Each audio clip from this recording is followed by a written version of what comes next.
Assalamualaikum warahmatullahi wabarakatuh.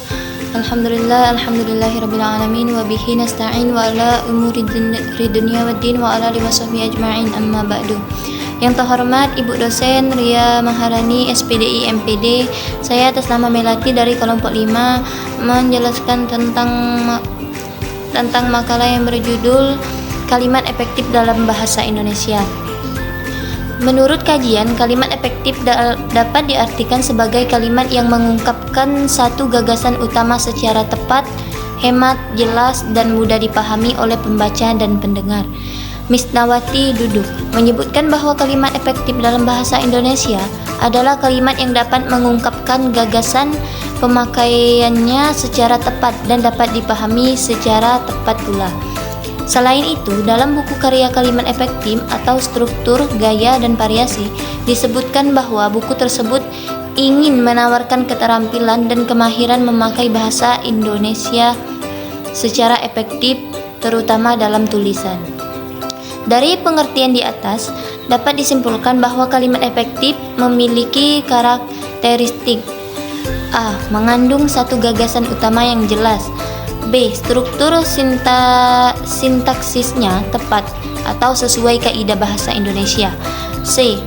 Kosakata atau diksi yang digunakan tepat atau hemat, tidak bertele-tele.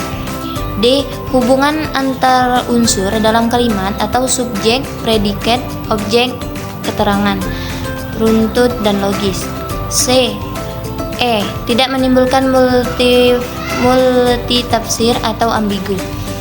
Ciri-ciri dan kaidah kalimat efektif. Beberapa sumber menyebutkan ciri atau kaidah kalimat efektif yang baik, misalnya artikel di Kompas memaparkan beberapa prinsip yang penting.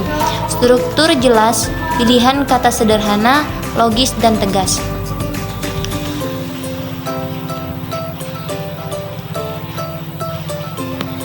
Berikut rincian ciri dan kaidah kalimat efektif.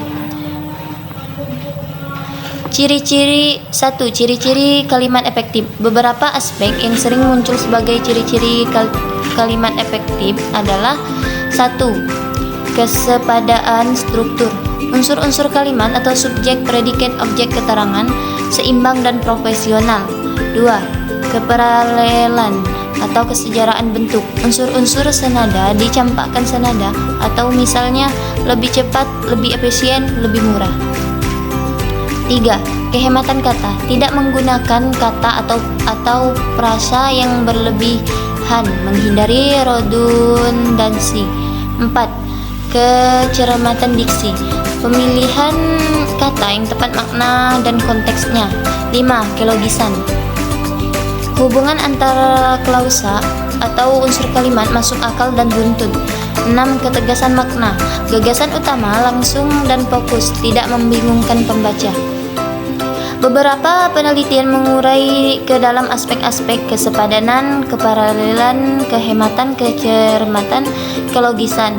Contoh, penelitian di Tebo menemukan kesalahan dalam kesepadanan terhadap 42 kesalahan, dalam keparalelan 17, dalam kehematan 30, dalam kecermatan 42, dalam kelogisan 19.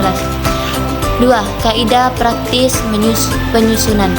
Dalam praktik penyusunan kalimat efektif dapat diperhatikan hal-hal berikut.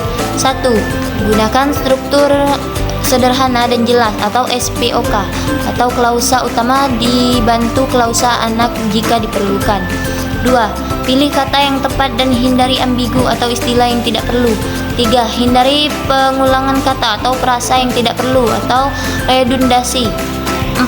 Pastikan subjek dan predikat sesuai. Jangan menempatkan proposi di depan subjek tanpa sebab yang jelas. 5. Pastikan urutan ide dalam kalimat logis atau dari yang umum ke yang khusus atau sebab ke akibat. 6. Jika menggunakan klausa anak, pastikan kunjungi atau penghubungannya jelas dan fungsi klausa anaknya profesional.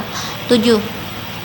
Perhatikan ejaan dan tanda baca dan kaidah kebahasaan, misalnya versi terbaru, Pedoman Umum Ejaan Bahasa Indonesia atau PUEBI. 2. Macam-macam ketidakefektifan kalimat.